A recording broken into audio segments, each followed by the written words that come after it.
Halo para pemirsa yang budiman, saya doakan semoga sehat selalu dan dilancarkan semuanya.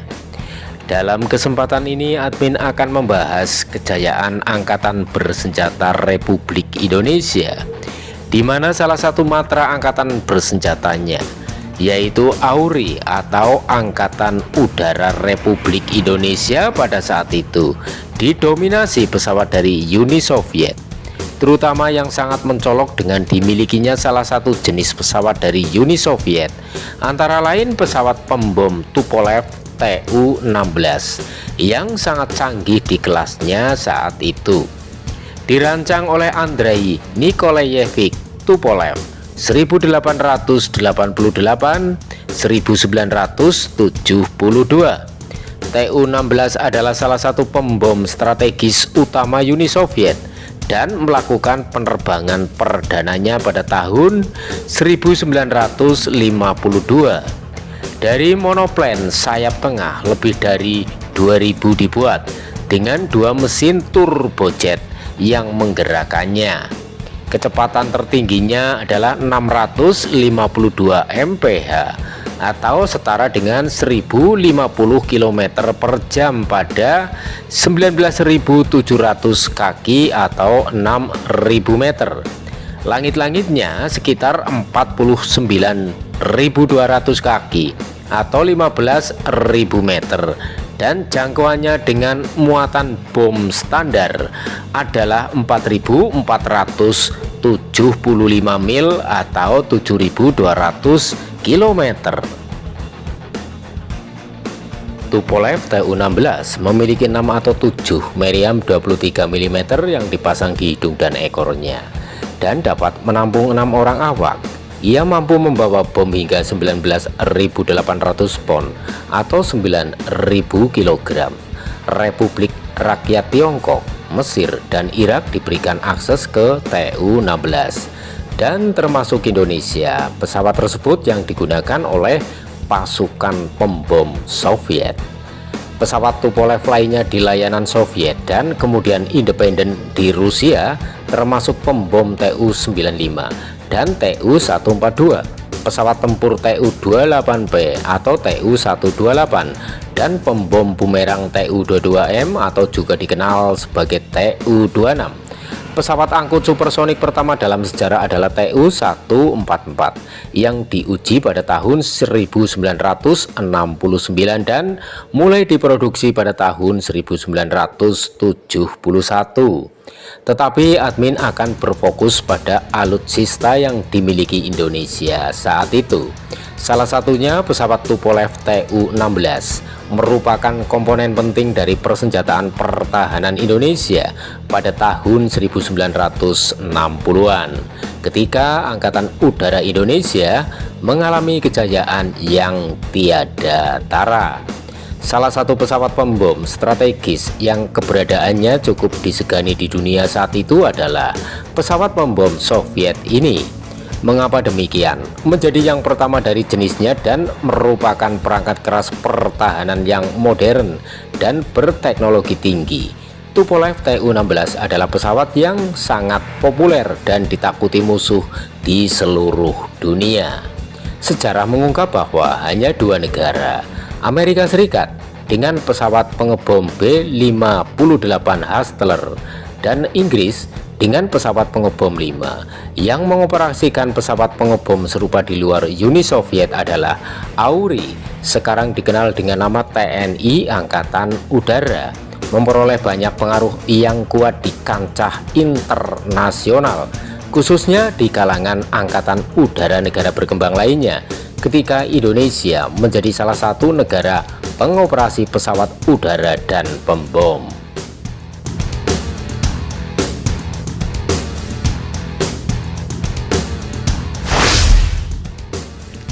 Jika ditinjau kembali, akuisisi Tu-16 oleh AURI didasarkan pada kondisi keamanan dalam negeri pada saat TNI sedang sibuk melakukan berbagai operasi pemberantasan pemberontakan, termasuk kampanye tahun 1958 untuk menumpas pemberontakan PRRI Permesta.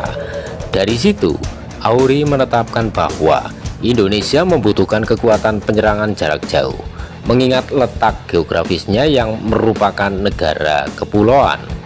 Embargo senjata yang dilakukan pemerintah Amerika Serikat terhadap pemerintah Republik Indonesia saat itu membuat sulitnya mendapatkan suku cadang pesawat B-25 Mitchell dan P-51 Mustang yang merupakan senjata andalan TNI Angkatan Udara untuk melawan AUREF Angkatan Udara bentukan Permesta.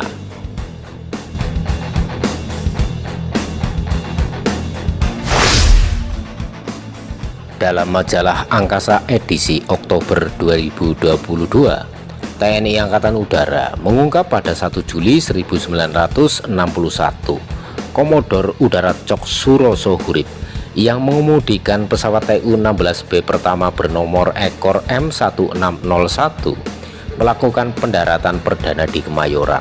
Selanjutnya, beberapa pesawat lagi tiba di Indonesia yang dikemudikan oleh personel Indonesia dan Rusia, sehingga totalnya menjadi 24 pesawat.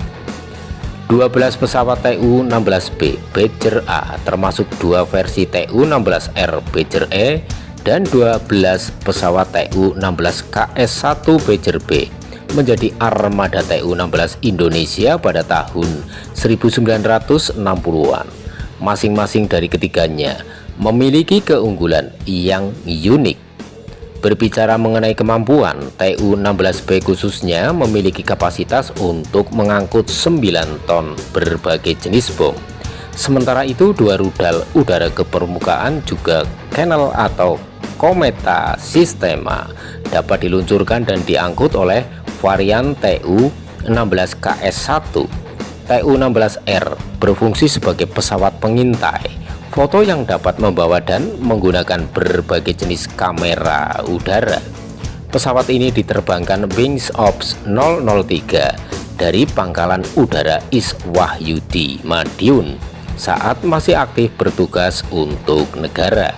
Skuadron Udara 42 diperuntukkan pesawat TU-16KS-1, sedangkan Skadron Udara 41 menerbangkan TU-16B dan TU-16R.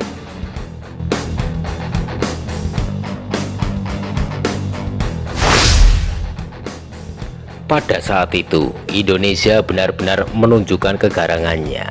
Militer Indonesia sangat dihormati di bawah Presiden Soekarno. Bahkan ada yang menyebut Indonesia sebagai kekuatan militer terbesar di belahan bumi selatan. Mengapa? Dunia internasional pada saat itu sangat menghargai militer Indonesia.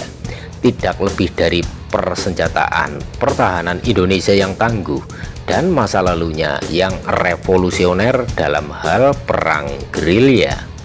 Bung Karno masih diharuskan membela Indonesia pada tahun 1950-an dan 1960-an dari penjajah asing yang ingin menghancurkan kedaulatan Indonesia. Pada saat itu, memiliki militer yang kuat merupakan hal yang penting bagi sebuah negara yang baru terbentuk. Bukan hanya untuk memenuhi persyaratan keamanan nasional, tapi juga untuk menunjukkan kepada seluruh dunia bahwa Indonesia layak menjadi bangsanya sendiri.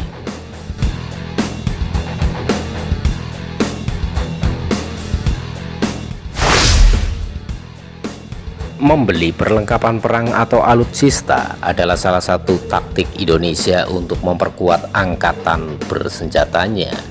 Dari segi postur pertahanan, Indonesia dari Uni Soviet menyumbang mayoritas pembelian alutsista Indonesia sepanjang era Soekarno. Karena perolehan alutsista yang ekstensif pada era Soekarno, Indonesia kemudian dikenal sebagai macan Asia. Pesawat tempur dan kapal perang adalah dua sistem militer yang paling banyak dibeli pada masa itu. Hal ini sejalan dengan kondisi geopolitik yang mengharuskan Indonesia menjaga perbatasannya sebagai negara kepulauan.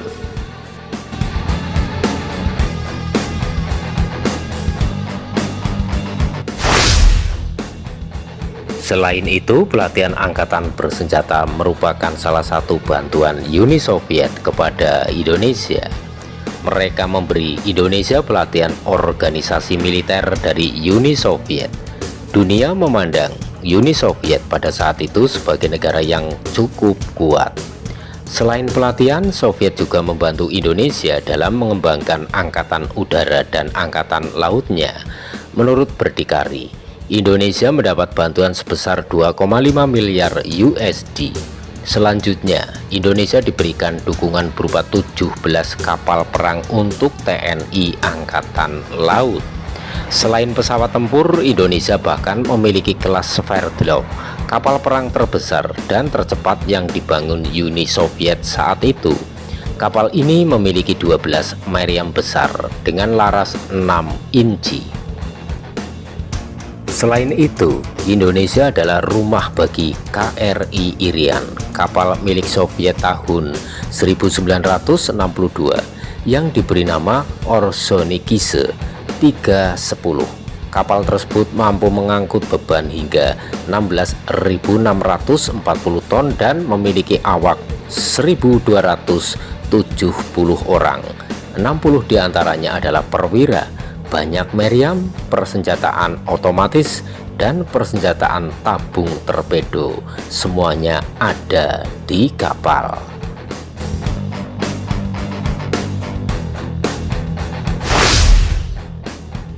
Sehingga pada saat itu Angkatan Udara Indonesia adalah angkatan udara yang paling ditakuti di dunia. Menurut laporan, Indonesia adalah rumah bagi ratusan pesawat tempur yang canggih, termasuk 20 pesawat pemburu supersonik MiG-21 Fishbird, 30 pesawat MiG-15, 49 pesawat tempur MiG-17 subsonik tinggi, dan 10 pesawat supersonik MiG-19. Ilmuwan Soviet menciptakan MiG-21 Fishbird, Mikoyan Gurevich MiG-21, yang merupakan salah satu pesawat supersonik tercanggih saat itu, bahkan melampaui pesawat tercanggih milik Amerika Serikat F-104 Starfighter dan F-5 Tiger. Sementara itu, Belanda terus mengandalkan pesawat perang dunia kedua seperti P-51 Mustang.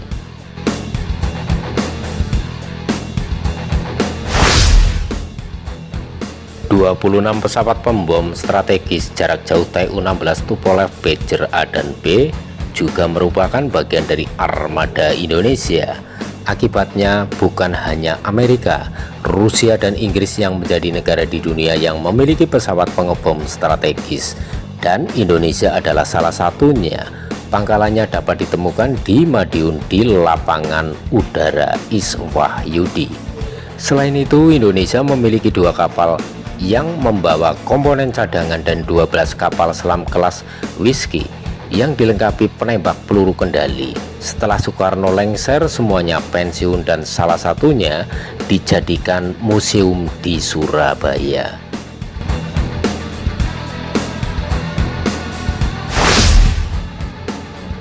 Selain itu, Indonesia adalah rumah bagi 41 helikopter Mi-4, 9 helikopter Mi-6 terbesar di dunia, sejumlah kapal perang kelas korvet, dan berbagai pesawat angkut, terutama pesawat angkut berat Antonov AN-12B. Indonesia memiliki total 104 kapal tempur. Pada masa Bung Karno, militer Indonesia juga menggunakan senapan mesin AK-47 yang banyak digunakan, senjata buatan Uni Soviet. Karena tentara Indonesia yang agresif mendukung peralatan pertahanan militer Indonesia yang canggih pada saat itu, maka kekuatan militer negara pada masa pemerintahan Soekarno sangat dihargai dan tidak boleh dianggap remeh. Belanda begitu kalah dengan kekuatan Indonesia sehingga mereka ingin menarik diri dari Papua. Amerika Serikat juga sangat prihatin dengan meningkatnya kekuatan militer Indonesia yang sangat terbantu oleh kemajuan teknologi terkini dari Uni Soviet. Oleh karena itu, Amerika mendorong Belanda untuk menyerahkan Papua kepada Indonesia guna mencegah terjadinya konflik besar di belahan bumi selatan.